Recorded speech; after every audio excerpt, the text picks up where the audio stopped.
Let me give you an update on something that happened yesterday. Yesterday, I told you about a very brave teacher, a teacher that wrote to the parents of her students and said, there's something that is coming next week, and you have the right to opt out. And I have opted out. I refuse to teach this. And it may cost me my job, but I'm not going to teach it, and I'm writing you this personal letter from my personal email account so you as parents know I'm concerned and what my concerns are. And she went into it, and she even provided the links to the videos that were included in this sex education. And she said it's not a sex education. It's actually a sex indoctrination or relationship class.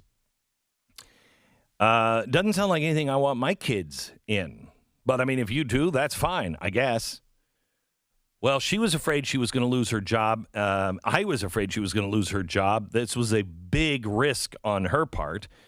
I got an email late last night from this teacher, and I want to read it to you.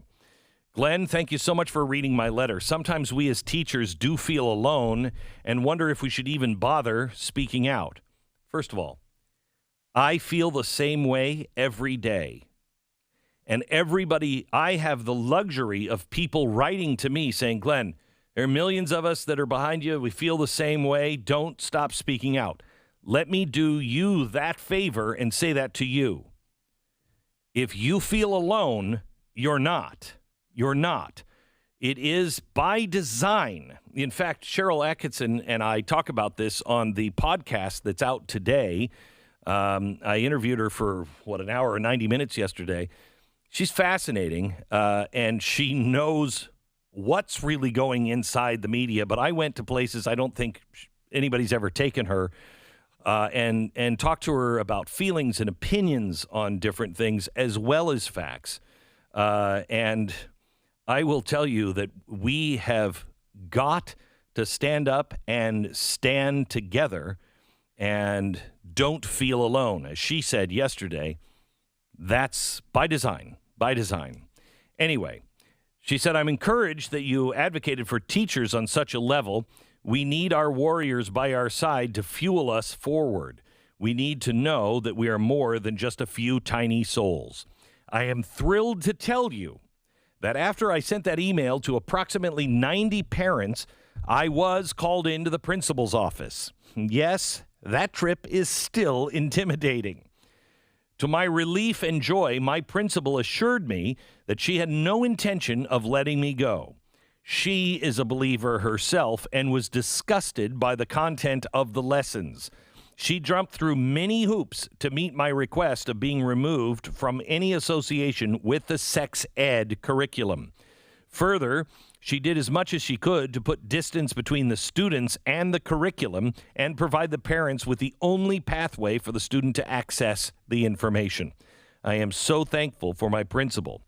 To give you a bit of background, we're a Title I school. I'm a lifetime resident of this area. We are living in the buckle of the Bible Belt. She said many people in the area believe they're born with Bible in one hand and a shotgun in the other. She lives in Oklahoma. She said Tulsa, being a city, is more liberal than its suburbs. I met many folks who treasure their Christian heritage and ache as the destruction of their moral fabric creeps into their students' lives. My principal assured me that my job is safe right now. I'm thankful for that today. But if things change, I'm ready and I'm in peace.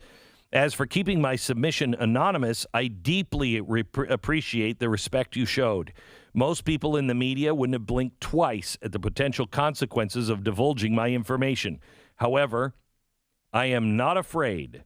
With God as my provider and my protector, my life is truly an open book, and I am okay with my name being said aloud to anyone in regards to this issue. I have nothing to hide and nothing to apologize for. I cannot take my job and my income, which is in fact the primary income of my family, to heaven with me someday. I will take my acts of love and answer for how I use the life gifted me. If you'd like to talk further about this, please feel free to call me anytime.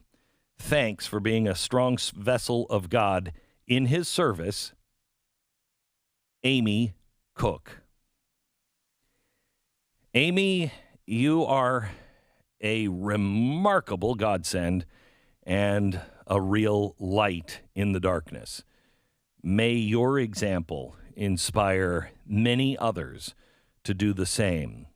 And may this conversation that we have had without even speaking or meeting with one another, may it inspire people to know that they too need to stand and that they are not alone. In the peace of God and the peace that Christ has given us, especially at this time of year, thank you, Amy.